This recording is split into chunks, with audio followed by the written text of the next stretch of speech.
This episode was brought to you by Google Cloud, a partner that needs no introduction. What you might not have heard of, though, is that Google offers a Google for Startups cloud program where they give you access to startup experts, technical training, business support, and cover your Google Cloud costs up to $200,000 for 2 years, or even $350,000 if you're an AI startup. Scale your startup faster and smarter with Google Cloud. Head over to goo.gle/Swisspreneur. Through our programs, a lot of people also find jobs.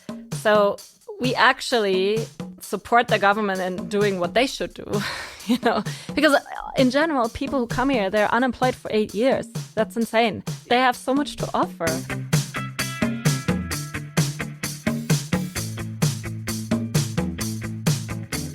Welcome to the Swisspreneur Show, a podcast about startup stories and learnings from experienced entrepreneurs. If you enjoy listening to our show, make sure to follow the podcast and leave a rating. And now, here's your host, Sylvan.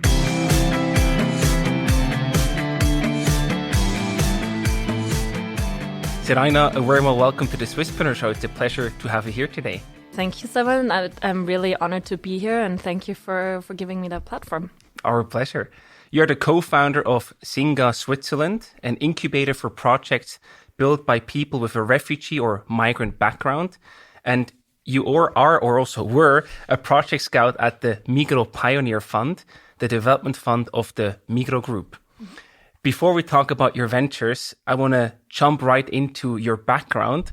You studied international affairs with a focus on international law, and then you went on to work for organizations like the UN and also the Munich Refugee Council. When did you first feel called to do this line of work? Good question.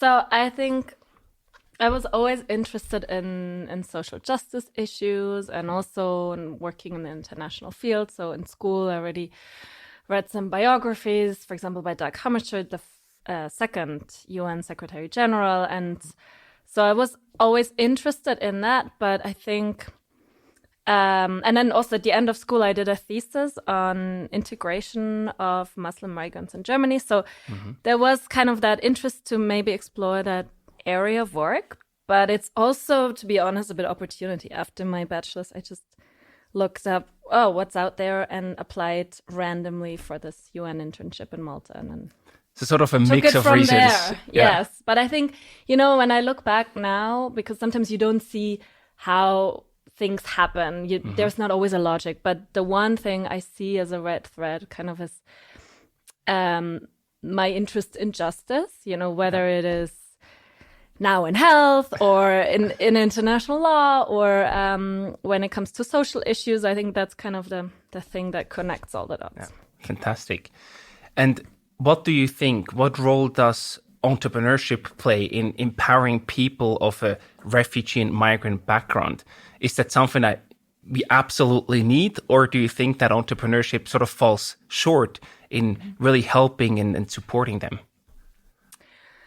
I think it's a great way, first of all, because in many areas in the world, it's very normal to be an entrepreneur. Like it used to be normal in Switzerland, right? Nowadays, a lot of people are employed, but it used to be completely different 100 years ago. And I think it's a perfect way to empower people because, first of all, it provides a livelihood, but it also gives them an opportunity to be creative, to use their skills, to connect with others, to create something that is their own. And I think often I don't know why, but in Europe, there's this idea of like refugees or people who have that experience. They're helpless people who have nothing to offer. And if we look at Switzerland, it's actually a good example.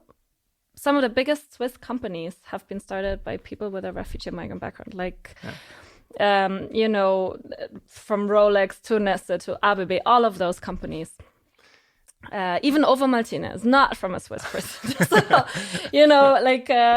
this is something, people who leave their country, who look for a better life or just to survive, they have incredible strength and creativity. Otherwise, they wouldn't be here. And if I get you correctly, then entrepreneurship can really be a great way to express and leverage that drive and energy. Yes, absolutely. Let's take us back to 2016. That was the year when you founded SINGA Switzerland, together with Miriam, your co-founder. SINGA originally comes from Paris, and I think it was started there in 2012. And new chapters have sprung out all over the world, basically. So why did you what did caught your attention to really then join and start SINGA here in Switzerland? So I met the co-founders from France, Guillaume and Nathaniel, 2014 in Geneva, and by chance at an event, and they told me about it, and we kept in touch, and they knew I had worked with the Munich Refugee Council, and I had ideas about, not always providing social or legal assistance or support to people who have come here as refugees or migrants, but also doing something about the economic opportunities. Mm-hmm. So they asked me, would you be interested in starting a chapter in Switzerland? And I was like, ooh. I never saw myself as an entrepreneur first. I always knew I want to start something of my own, but I thought, with 27, I'm too young. I don't know why. I don't think, I think you should be an entrepreneur anytime. But at that time, I didn't see it. So, and I was also a bit frustrated with my job in war crimes investigations, which I think had a lot of purpose, but it was very tough political work. You work on cases for 20 years. You don't really see anything being done. Yeah. So I was motivated to do something with more impact, direct impact. And I think it was good that I didn't know what it means to build up something, because at some point I was like, just out of frustration and curiosity, I was like, okay, sure. And I had no idea what I'm doing. But that's how it kind of started. Fantastic. And it was, again, your sort of sense and sort of strive for justice that caught your attention to that project. Absolutely, yes. And how does that work? Then for how long does SINGA actually support projects, and what does the whole process look like with your work there? Yeah. So, over the years, it has changed. Originally, and for the first 4 years, it was like that we offered a program for 6 months with like weekly workshops on, finances, marketing, legal aspects of founding a company in Switzerland. And then also we provided a mentor for each participant for 6 months.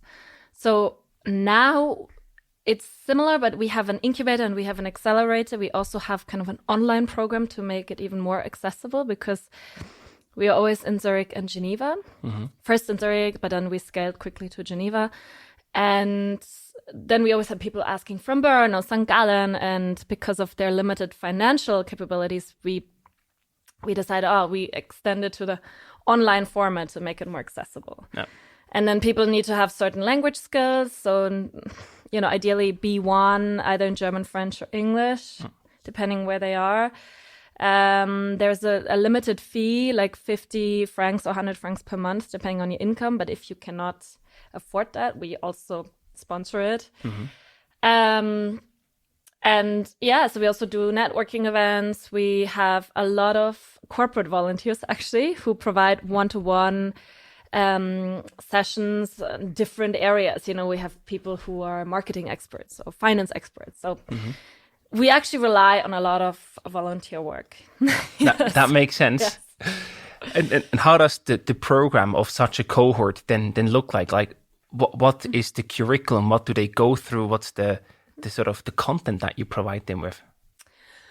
So we have these workshops and also online tools, but it's really, everything from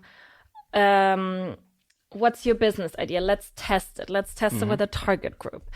Let's look at the financial feasibility, have like a market study. Like we do all of that. Then we look at all the financial planning, the budgeting, the what's the best legal structure to set it up. So we have law firms who then do these workshops. Mm-hmm. We also look at a lot of communication topics, because that's crucial. If you're an entrepreneur, you need to be able to communicate it. Branding, basically anything that you need to start your own business. So we have, over the years, we have changed the setup. Okay, what comes first, what comes last? But those topics always kind of remain the same. And the interesting thing is what people say they benefit the most of is not even what they learn from us, but the network. I imagine.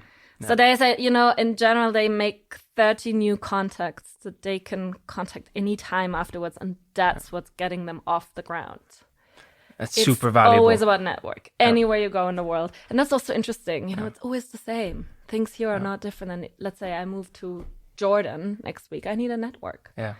Before I need to know how the local law works. Right? So exactly. Same learning here. and who actually can apply to, become part of that program? So anyone here who has this gets technical, FBC permit, unfortunately not asylum seekers because they're not allowed to start a company. But, for example, a lot of people from Syria or, in Syria, unfortunately, a lot of them just got an F permit. So they just get a temporary permit, but they can start a business. Okay. So they need to meet these legal requirements. They need to have an idea or want to join a team. And we also accept people from Switzerland, Europe, and EFTA states if they join a team from our main target group. Yeah. So, and then, of course, the language requirements that I mentioned. But sometimes, this is a tough part because people have very different language skills. But yeah. And from the people who can apply, who actually does apply? Are these people who used to have their own businesses in a different country before they came to Switzerland? Or what's sort of the background of the people who apply?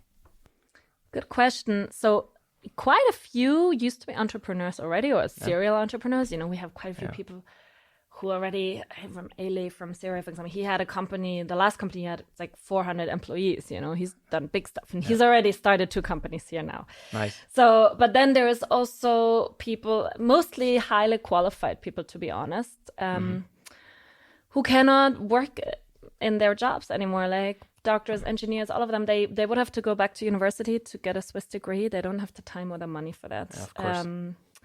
But yeah, we also have, all kinds of people. And what I'm proud of is that 50% of our participants are actually women. So we do quite a lot to reach out to women as well. And another thing I noticed, a lot of them have children, men and women.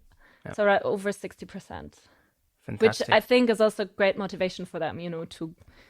I want to make it. Yes, absolutely. Of course. Yeah. And what are sort of the businesses that they then start here in Switzerland? What do they do? What do they offer? Yeah, very good question. We always get asked that, and people say, do they start a kiosk? And I was like, no.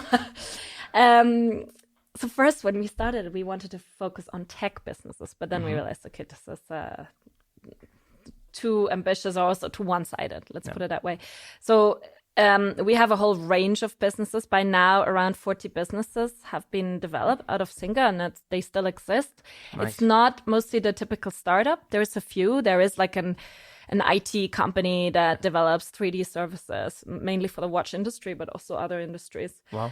It's by a Syrian participant. That's kind of a startup, but the other ones are smaller businesses that can be from catering to fashion to a lot of services. For example, that's actually, I think, really interesting business that was developed in Geneva by a Brazilian woman who saw a lot of parents are overwhelmed with their children, young children, and she developed a service. It's called Nurse de Nuit, so night nurses. And it got picked up by the canton. They said, this is actually great because a lot of socially disadvantaged families and young families struggled. And it's kind of an established business and program now there.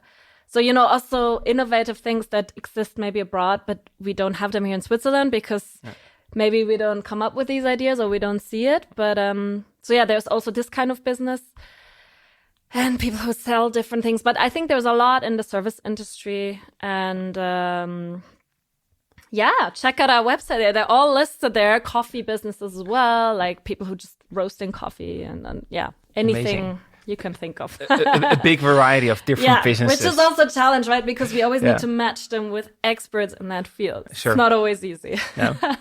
So you help them not only with the network, but also with the know-how and the whole legal setup. Yes. However, there are, of course, many more challenges that they face. For example, they also need some capital, right, to start the company and probably make some investments.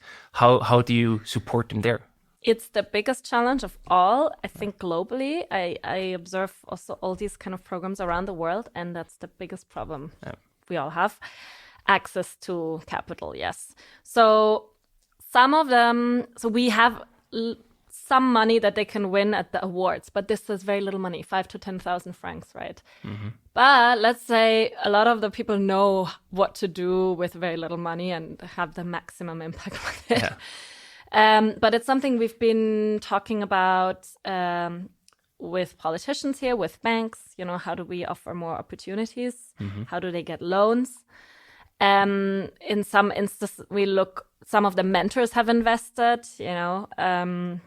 so we try everything, but it remains a challenge. Yeah. And it also stops them from growing faster. And, even in Switzerland, even women struggle to get the same funding as men, but with this group, it's a whole different level, I imagine. Yeah. Yes. And at the same time, I feel you do want to give them the money, but at the same time, you also want to probably have more of an investor setup that it stays business focused and, you need to deliver a return or something, right? Yes. And I think what they need is more time and the kind of return of investment pressure that is generally on startups. They cannot deliver on that. And also a lot of the businesses are small micro businesses or family businesses where maybe they just need a loan, maybe they just need 20,000 francs and they're going to pay back to you or the bank. Mm-hmm. But yeah, this is very tricky. I imagine. Yeah, if you have ideas, we've tried many things and I think it gets better, but it remains a huge challenge. Absolutely. You probably also face a similar challenge with SINGA itself because you're an association, so a non-profit. How do you get financed and funded? Because you also have operating costs to cover. Absolutely. So in the first 4 years, we only took private money. We had mostly by corporate foundations.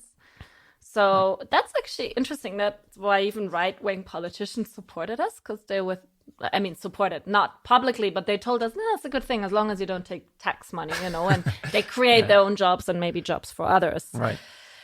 And we also thought about different ways to, set this up more as a business, but it's very difficult with our target group. You can't, even if we take shares, it's not going to provide enough revenue. So we haven't done that. We looked into that. What we're doing now is that the government, the state, the administration sees more and more what kind of service we provide because through our programs, a lot of people also find jobs. So we actually support the government in doing what they should do, because in general, people who come here, they're unemployed for 8 years. That's insane. They have so much. Crazy. They have so much to offer, and we don't see that. And we get them into the market, and they actually create jobs. So now, sometimes in Geneva and Zurich, the social services cover the costs, which depending what is like 9,000 francs or 10,000 francs actually per person that we now get through foundations. So there is some income, but we also, at some point we were 7 people in the team when I was still co-director, and now we're 4 because also foundations tell you, oh yeah, that's a cool thing, but now we want to do something new. We're focusing on nutrition and, Yeah. But yeah, it's a funny market to be in. Yeah. And that's also why we're in an association, because people always feel it's immoral if you're a business when you're trying to support someone. It's a very weird. Do you agree with that statement? No, not at all. Not at all. It depends on what outcome, what effect you have, right, as a company. No matter. Absolutely. And, I've done a lot of big workshops and stuff for banks, some of the biggest banks we have in Switzerland, to get, they want to volunteer and they want to do something for their corporate social responsibility. And they always ask us to do this stuff for free. Oh. That's really wrong. I was like, this is my work. Of course. But this is the thinking. People tell it to your face. They're like, oh, yeah, but you should work for free. I'm like, no. I'm not. No, hell so no. I stopped doing it. I was like, either you pay or we're not going to do it. Yeah, exactly. Right? Yeah. So there's value in what you do, and that should be equally compensated as in the free market. Absolutely. Yeah. Talking about that, if you look at your career, you could have easily had a conventional high-paying career at any corporate, law firm, whatever you choose, you would have probably gotten it. So why did you decide to go down the unbeaten path? Well, I think it's good to find out early on in your life what motivates you, right? And okay, first of all, I do come from a privileged enough background that I never had to really think about can I afford to study and so on. I didn't have, I had a small room when I studied, whatever, but I could study. All of this is already a luxury, right? So I want to say that because I don't want to come across as arrogant for people who really had to struggle financially. And they say, for you, it's easy to say you don't care about money. I do care about money, but I realized early on it's not the main thing that motivates me. Mm-hmm. Because at the end, if you think about it, 8 hours a day on average, you work, and I'd rather do something that I'm actually interested in with people that it's fun with, because for me, like, making a living is not the same as like making a life. Making a life is the thing I care about. And I don't differentiate between my free time and work. I want to enjoy both of it or think of it as having a purpose, and so that's maybe why I was drawn into that direction, because I realized, I like to work with people who want to make things better or prettier or more fun or fairer. And usually, I don't know, it wasn't a corporate side that then provided that for me. But there's also really cool people in the corporate world. I don't want to say that. Yeah. But and I guess the whole thing about, making things more just, but that you can also do in a corporate setting.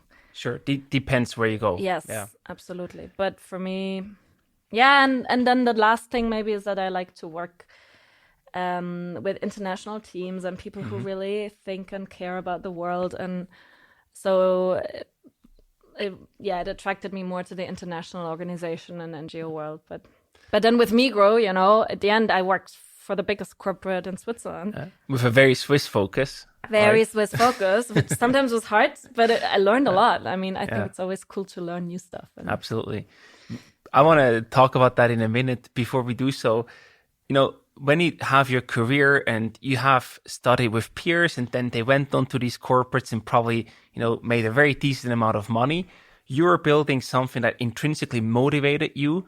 And of course, you could cover your living costs, but at the same time, was it sometimes difficult, or have you sometimes regretted that you went down that path when you then compared yourself to your peers and saw, they have, I don't know, much higher salaries, or they are traveling all around the world?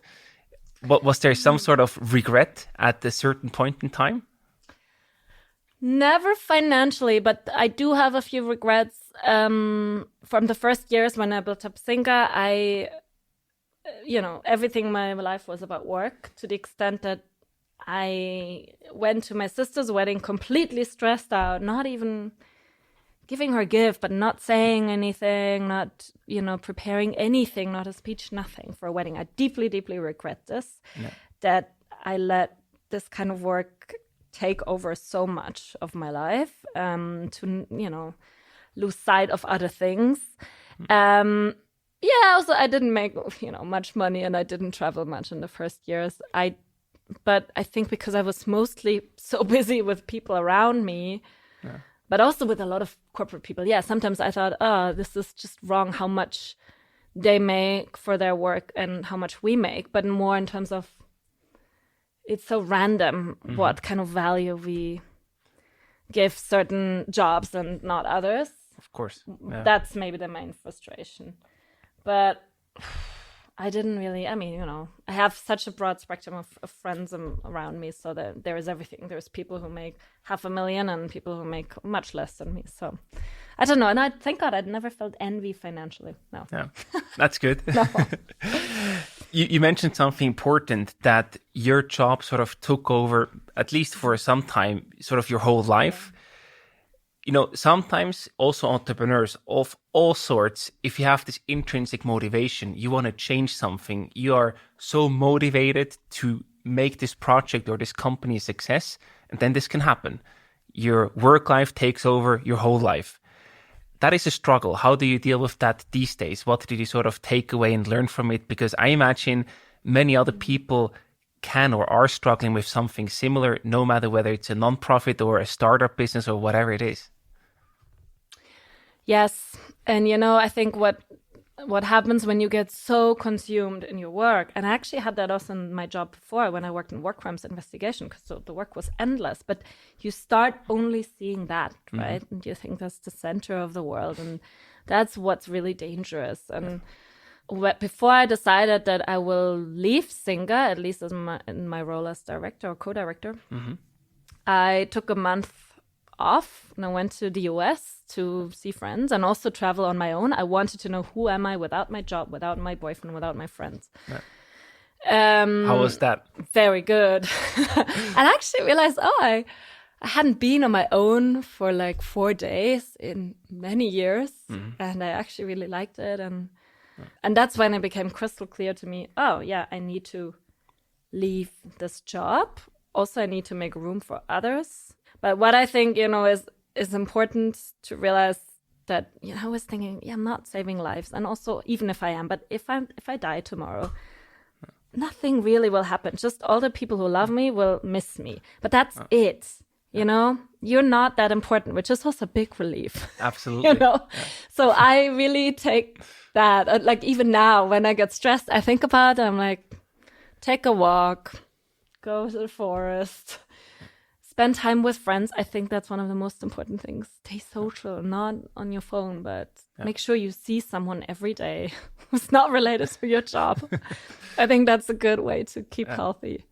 I like that. Yeah. And it's very easy to, stop seeing the forest because of all the trees around you, right? And you just double down and forget that, there's another life out there too.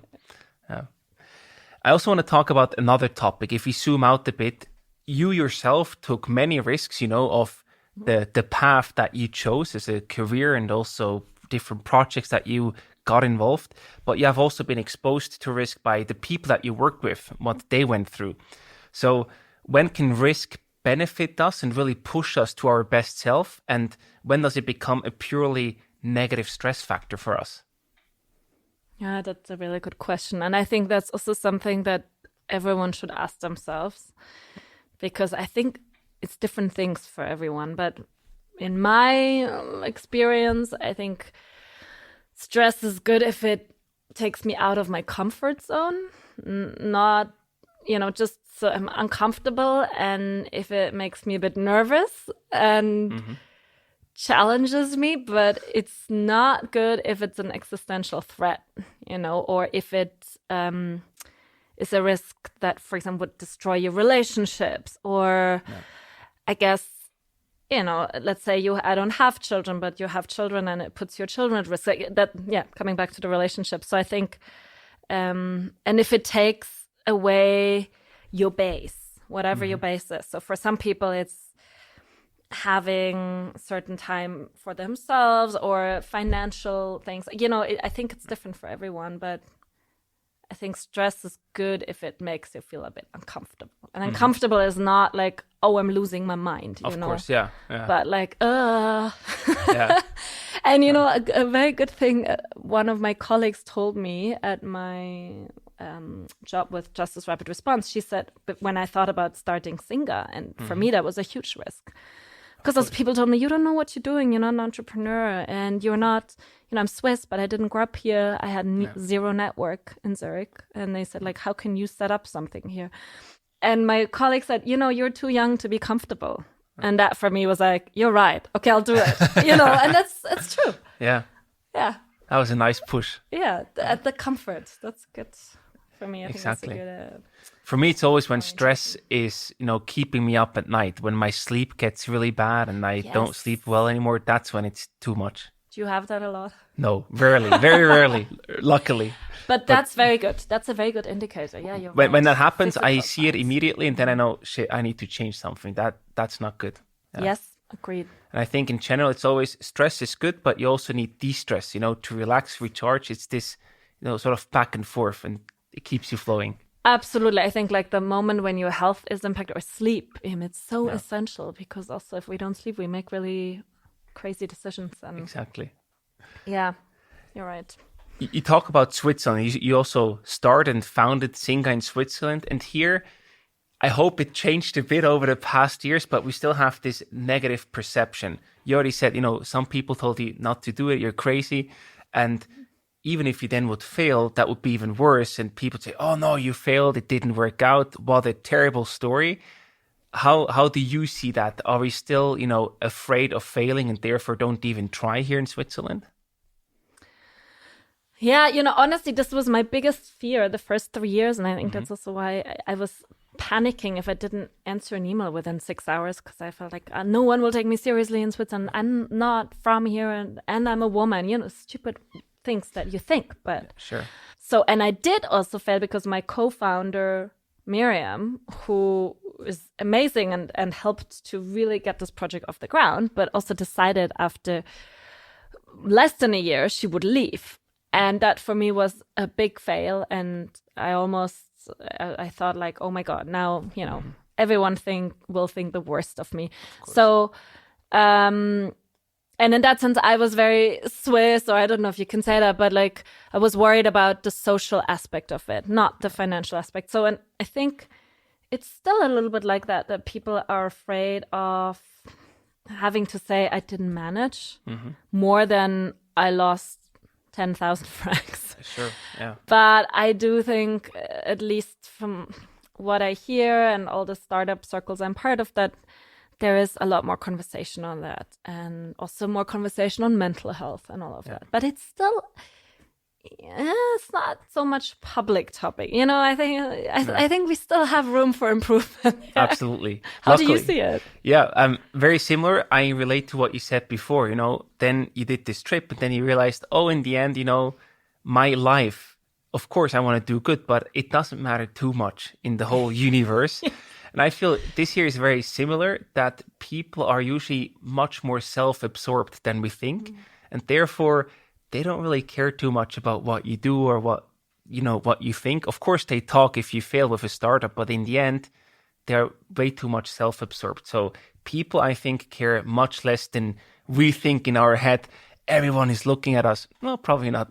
100%. And people forget very quickly. They talk about it 1 second and Exactly. then tomorrow they forget about it. There's new news, Yes, absolutely. So that always helps me to then not go crazy and say, in the end, I don't matter too much, and probably also what I do doesn't matter too much. So I just try to give my best, and that's all I can do. Absolutely, yeah. And I think maybe we also have a strong culture here of this is the right way and this is the wrong way to do it. You learn it in school, right? You get like marked on like, this is a mistake, this is right, this is wrong. And it's something that we kind of need to get out of people's brains, but it's not easy. It's not. Yeah. But while this is a very Swiss experience and perspective, you have also worked with people from all over the world. Do they have the same limitations, or do they have a different approach to failure, etc.? Yeah, I think, for most people, and also met through SINGA, but also my American friends, and so I feel they're much less concerned about the social aspect of failing. They're like, whatever. In the US, it's even considered something good. Right. One investor told me once, I wouldn't invest in you if you haven't failed before. Then I want people who've done stuff, who been brave and took risks, and that's that's the all-in US perspective. That's a very US. But I also noticed from a lot of people from the Middle East, they don't really care so much about the social aspect. It's more like, first of all, half of them are like in Syria, half of the population are entrepreneurs, right? So it's very normal. You start one business, you do the next. And it's more you don't want to lose too much money, right? Because it could be an existential threat. But the social aspect, what others think about you, I felt like less of a thing. Yeah. And here I feel it's the main thing. Yeah. Also, we have a huge safety net as a Swiss person. You're not going to be on the street if it doesn't work out. But you have to say, my company didn't work out. Yeah. So it's, again, a huge privilege that we basically have here in Switzerland. But it's, again, also a bit counterintuitive from my perspective. If you have the safety net, why don't more people risk it and actually start their own businesses? I agree. And I don't know how it is now. But when I was a child and a teenager, I didn't have much exposure to entrepreneurs, also for example, female entrepreneurs. Didn't really know many. So I think visibility matters. And that's why I love that now there's much more going on in that direction. But I think if you see that as a child, as a teenager growing up, it's like, oh, this is an option. So many people do that. I think that will change something. Of course. And so I think we should do much more with students in schools and so on. I've done once a project like that, and it was so cool. And I feel also they have so many great ideas. And we should just say, yes, do it. We should all support them, you know. Of course. What was the project called? This was with an NGO that unfortunately doesn't really exist anymore, Euphoria. And they did this impact project. So they invited young entrepreneurs to schools of applied sciences, Fachhochschulen, and then the students there, but they were really young, you know, like 17 or so. Right, yeah. 18, they could come up with a project over a week, and then we just shared what we did, and we would just listen to them and answer their questions. But mainly we listened and supported them. And some of the projects, they even realized, you know, small scale things. But I was thinking like, wow, there's so much potential. We should just cheer them on and not tell them, have you thought about this or this? Exactly. Encourage instead of putting them down. Yes. Yeah. I really believe in that, you know, always. that is sort of, a bit of a Swiss culture thing, I feel. We often tend, at least that's my perspective, on the negative or on what can go wrong. On the risks. Exactly. Than really encouraging people and seeing the potential upside. This is just how we are a bit. Yeah, and it also has a good side, right? Like a lot of things here work and we're very cautious.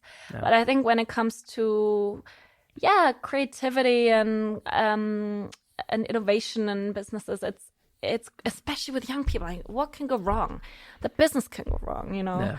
But this is one of the things because I love with the Migros Pioneer Fund, you know, we would scout projects and find pioneers and entrepreneurs, any age, you know, 50s, 60s, but also 20s. And here I find in Switzerland, and even myself, you know, you think of like, can a 20-year-old start a business? And one of the projects I worked with was like these three young men. They're 23 now, but at the time they were 22, and they were at a Waldorf school, so alternative schooling. But one of them, he worked on this thesis about a fungus that can grow on different biological waste and turn it into packaging material. And anyway, the other two ones were like, this is really interesting. Cool. Now, making a bit advertisement for them, I realize they're called microbes, but now they have like this AG, and the company they grew, they have like 15 employees. Wow. The pharma company wanted to buy them, but it's like, no, we're going to actually make this an open source patent at some point. And they're like really one of the most promising sort of sustainable, ecological, really innovative startups in Switzerland. And they all quit their studies after 3 months, went into a basement and stayed there for 2 years and figured out the stuff, you know. And their parents are like, yeah, sure, why not? Because like, you're 20, you know, do it. Yeah. Like if you're passionate about something, take that risk. Yeah. The worst thing is like, it didn't work out, and then you still can do something You go else. back to university or whatever, right? Yeah. But these kind of people, it's like really rare. We almost never find young people who take that risk. Exactly. Most people go straight to getting an apprenticeship or university. Yeah. Well, so sorry, that was a little detour. No, it's perfect. It's a good role model, a good story that we can use as absolutely. inspiration. Absolutely. You mentioned the Migros Pioneer Fund, and SINGA is supported by the Migros Pioneer Fund. But then in 2022, you actually decided to switch sides and go there and work yourself at the Migros Pioneer Fund. Why did you feel that this change was necessary? Well, I didn't plan to work there. Basically, I left SINGA as a co-director in 21 and decided to go back to school, to university, and I did this master's in public health because I was like, I'm really interested in that and I want to learn again and I want to dive into a new field. But I also stayed with SINGA as a board member, and even now I still do quite a bit of work for them, for us. not them, but, and then while I was doing my studies, I first focused on that a lot. And then I was thinking, I want to go back to work and find something interesting. And then people from the Migros Pioneer Fund said, hey, we actually have a job opening. And it would be so interesting if we had someone in our team who'd been supported by us, comes from the other side, comes from the project side. Right. And I said, well, if I can also do some public health stuff, why not? So it was more like by chance. I never planned that. No. So, yeah. And it was a really cool experience. And I was always advocating for the projects way more than the Migros side. Absolutely. But yeah. Can you tell us a bit more about how the Migros Pioneer Fund actually works? Yes. So it also was set up in 2012. And, the money is coming from different Migros businesses like Migros Bank. They have around 15 million francs a year to spend. So it's quite a lot of money. Wow. And you cannot apply, but they scout projects. Okay. But I say that now. You can look up who are the scouts. You can contact them. You can get the attention of the Migros Pioneer Fund. And I really encourage people to get the attention because all the scouts are really curious, really interested. They listen. And of course, and the really bold people, they just reach out to them. But I think there's a lot of people who feel like, oh, I cannot apply, and they never reach out. And I want to encourage those people to reach out. But there is a requirement. So they do support projects, mainly financially, but, with really, I would say, really great funding. It's hard to get anything like that in Switzerland, and you're quite free in how to use it. Usually they support projects for 3 years, but, financially, but also with communication, on a business plan, everything. You get a lot more than money, but mainly money, which is great, right? All of us need that. And they have different topics they focus on. You can look it up on the website, but climate neutral society is one, anything related to making our world more ecological, any business ideas, startups. You can also be already an established startup. Right? Okay. And then technology and ethics is one. So there's several algorithm projects, but they all have to have in common that they contribute to a better society long term, right? Yeah. It's not just if the business is just about making profits, that's not enough. It has to have needs to develop a product service that also benefits society. Right. And it has to be based in Switzerland, but doesn't have to be Swiss people. Okay. So you can also have maybe a branch abroad. So great. Yeah. Check out the website or reach out to me. I'm very happy to help anyone who wants to. I think that's funding. Really an undervalued potential source of financing for many projects out there. Yes. And,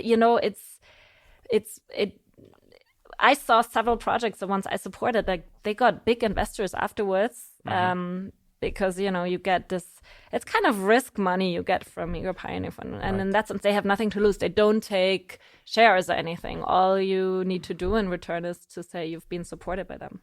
Yeah. So sounds like a good deal. Yeah, yes. Exactly. Let's also zoom out here. You made this decision to move on, and you have done that in your life before, but you're also going to do it again in the future. How and when do you decide when it's the right time to move on from one project to the next? That's a good question. Usually it starts with an itch. I think it's two things. Either it's opportunity, but for me, it was also always before that an itch of like, I need something new. Like, let's say the tasks get too repetitive or I'm not challenged enough. I do like a challenge. For me, thank God, I always work with fun people. So I never had a problem with a team. That was never the reason to move on. But what do I do every day? And in that sense, yes, I don't even want to spend 5 hours doing something that I find completely useless. Of course, yeah. And I'd rather do something 10 hours that I find interesting. Yeah. And for me, I don't care if I work 5 or 10 hours, if it's something I really believe in. And so if there is frustration, if there is an itch, that's the time to move on. But I also think sometimes you need patience. It's not my strength, definitely not. But I learned that it can be good to, if you don't have clarity, to keep going, because eventually you will get clarity. No. But sometimes you need a lot of patience. Fair. This itch that you mentioned, I assume that this starts small, but then builds up and it gets bigger and bigger. And then I see, okay, this itch is building. I want to change something. And then I see the opportunity coming along the way. And that's probably then when you have a certain threshold of how big the itch is or the need for change. And there's an opportunity that seems interesting. That's when you then jump. Yes, absolutely. And to be honest, so far in my life, I always decided when I leave. Until this year, which was a really tough experience for me, that I started with Migros Pioneer Fund on a limited contract, and I actually liked that. I was like, this is great. I do this a year, maybe 1.5 years, and then I'm maybe going to start something again. Right.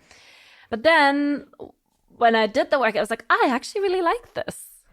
And not forever, but I was like, I can see myself doing this at least 3 years or something. So when my contract was nearing its end, I told my boss, I was like, I would love to stay on. And she's like, yeah, would love to keep you, but this person's coming back from the sabbatical and we're limited, we can't do much.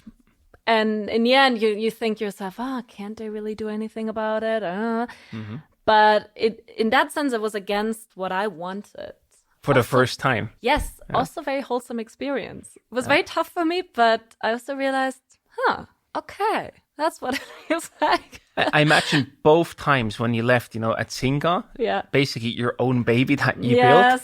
And now also at the Migros Pioneer Fund, when you left, but you actually would have loved to stay on a bit.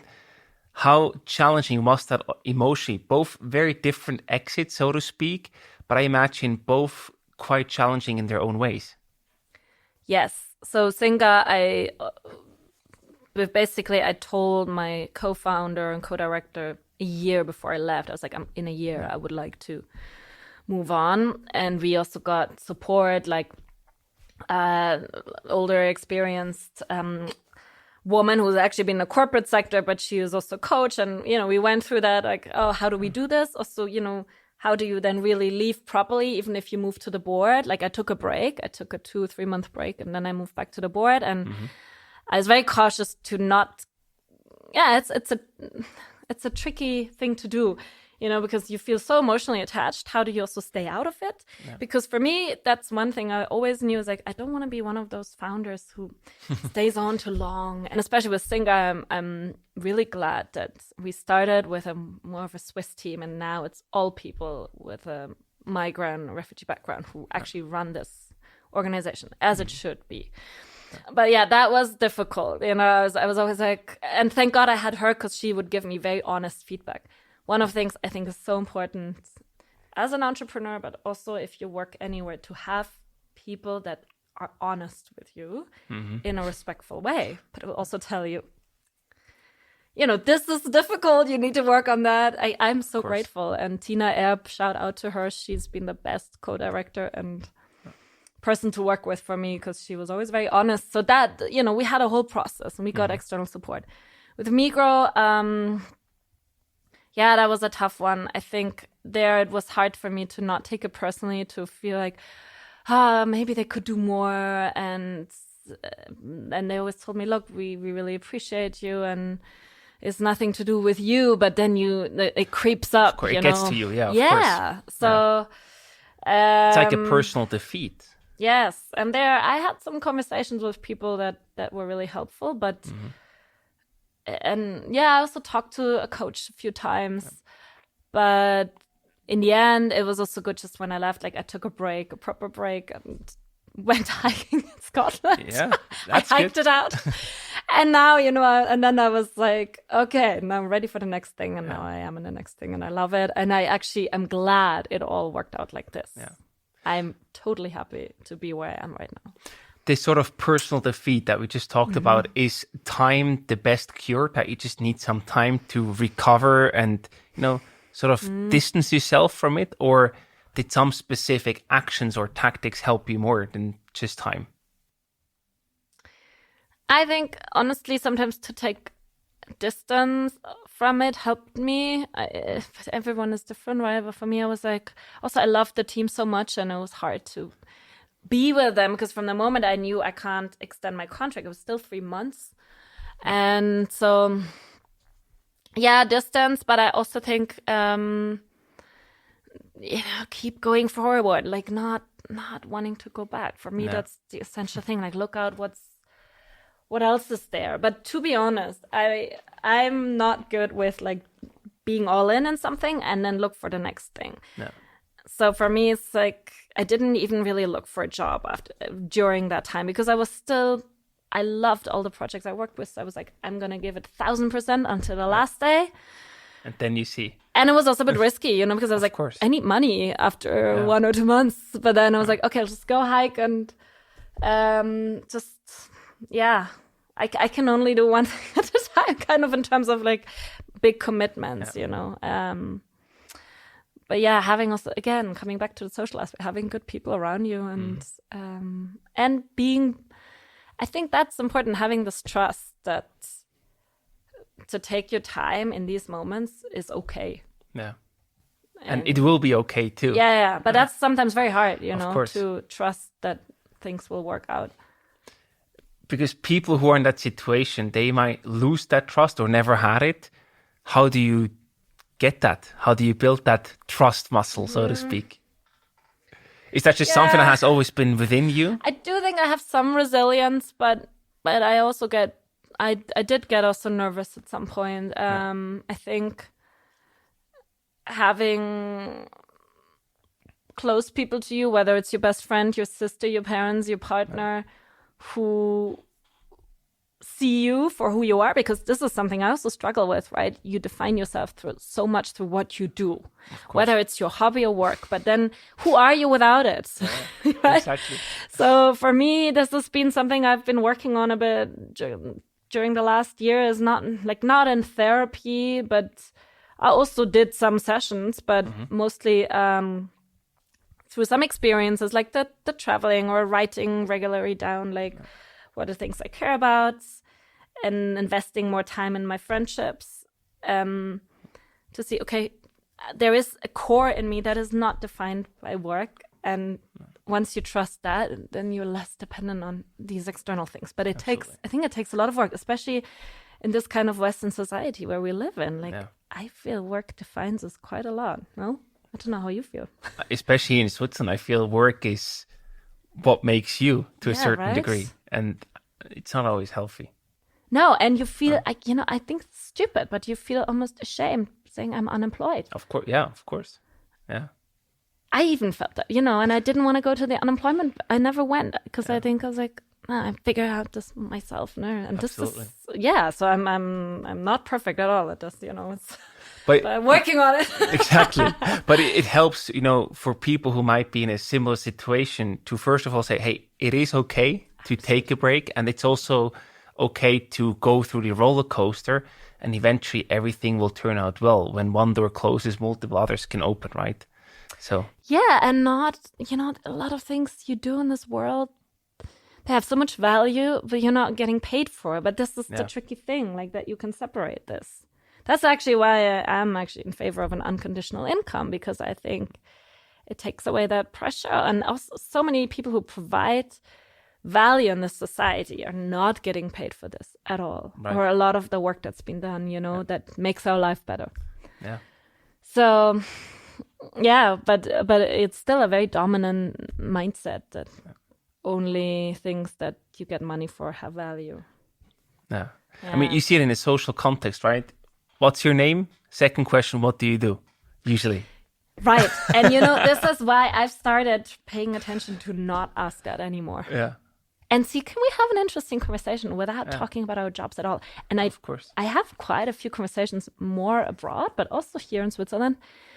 You talk with someone for 3 hours and you never talk about what we're actually doing. So interesting. Yeah. I'd encourage people to do it, and not talk about your work either. Absolutely. Talk about something else. There's so much interesting stuff, Agree. But it's not something we learn easily, right? Yeah. So now the only logical next question is, after you left the Migros Pioneer Fund, what is next for you? So right now I work, this is actually a funny development. I work with a project that I scouted myself in Migros Pioneer Fund in the healthcare sector. So it's a hospital at home project. Mm-hmm. And it's with some young doctors from Basel. And it's also an association at this point, but we're going to turn it into a company, probably a purpose company, which is really interesting. So the idea is, or they're already doing that, they started doing that at the hospital in Arlesheim during COVID, that they saw people wouldn't come to the hospital, and then they looked at what are other countries doing, and they got some home monitoring gear and started going to people's homes. And I mean, not for people who are sick, but people who have diagnoses where you need to go to the hospital. No. Like when you have heart issues, heart insufficiency, or lung issues, like all kinds of diagnoses. If you have them nowadays, you need to go to the hospital, and it usually takes you at least a week there until you can be released. So they started treating these things at home with small self-organized teams. So like taking out the hierarchy that we have these days in hospitals, which is also, the working condition is a reason why a lot of doctors and nurses quit. So, and also in my program that I did, so many doctors quit and they're not coming back to the work, which is a tragedy. So we're trying to scale this interprofessional approach they're taking, also focusing on care. So it's you're not leaving it all to technology, you're using it. But, and the first things we see now, first of all, people recover faster, 2 to 3 days, huge difference to the ones who stay in the hospital. They have less infections. There is also this gets very technical medicine, but all kinds of other diagnoses that you develop in hospital, especially older people, like delir and all of these things, where, where they're in a delirium, they don't know where they are, or they fall. All of that, it's more ecological. You have less waste, all of this. And the main thing is the people who work in that, the doctors, the nurses, they love working like this. I say, finally, the patient is again the focus. I take the time. It's not about reporting something so the management in the hospital can make more money.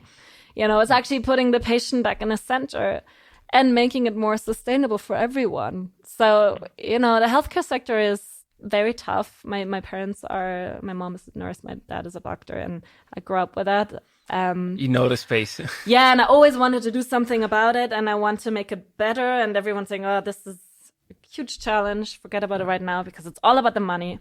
But I'm trying to prove them wrong, and it's really fun so far. So I'm actually building up a startup again, and I love it. And, amazing. And I'm still working with SINGA, and I'm also involved in a film project, but mainly do this hospital at home project. I see your excitement already. Yes, fantastic. No, I really love it. So that sense, I'm very, very happy with how things are right now. But I didn't see that when I ended my job at Migros Pioneer Fund. You trusted the process. Yeah, sometimes more, sometimes less, like afterwards you can always talk about it easily. I think I distracted myself first with lots of vacation and then I got back and I was like, scary. But that's, I don't know who said that, but as a quote I read that you just, in these kind of phases, I think both things can be right. Either you just take a moment and not freak out and be patient, or you just do something. You start with meeting that person, meeting this person, going to some events. But, not getting occupied by your fear.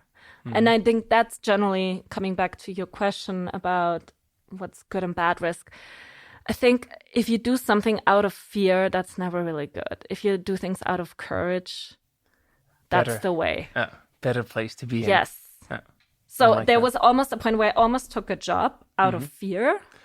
This August, I was like, but I need to make money, and what if I don't even see anything great? And in the end, I got such a stomach ache. So I told the person who I really appreciate, I said, I can't do it. I'm sorry, it's not right for me.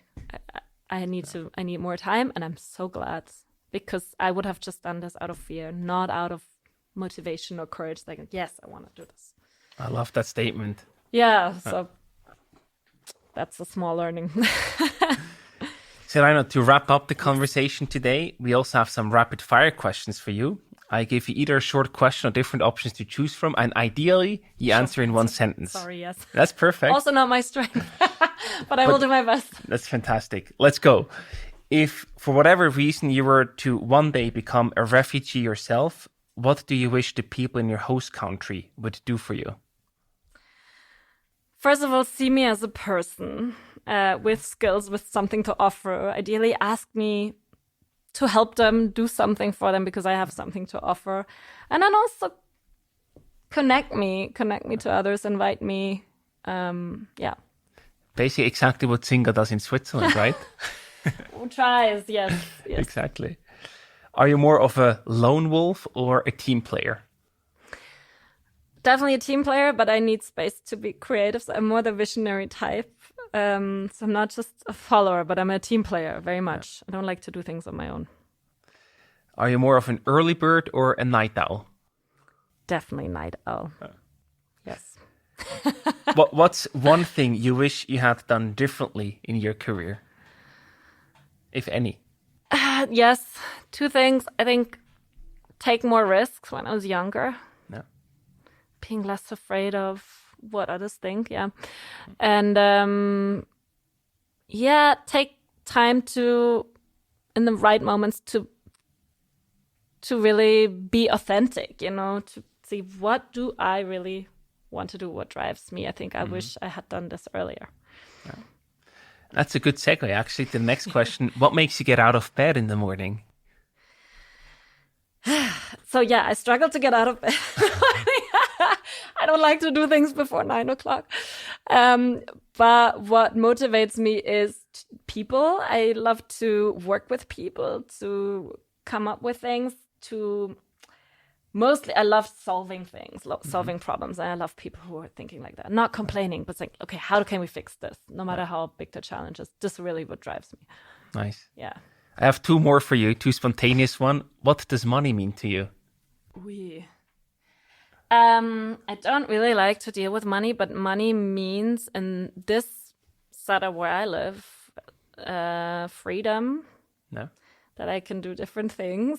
And for me, autonomy and independence is so important. Actually, that's a big driver. Nice. Things I don't want to be dependent on anyone or anything. And the last one, what are you most proud of in your life? Oh.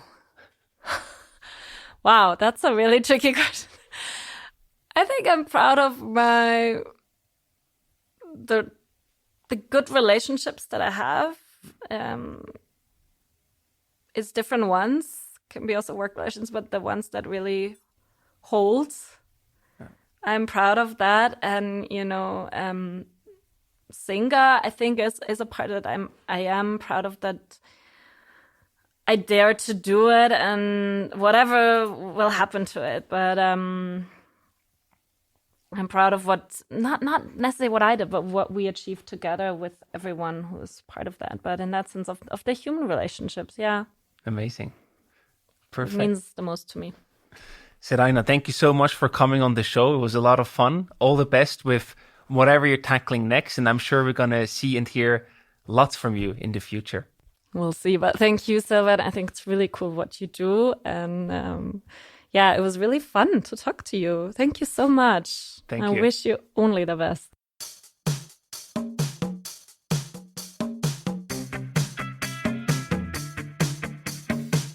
We hope you enjoyed today's episode.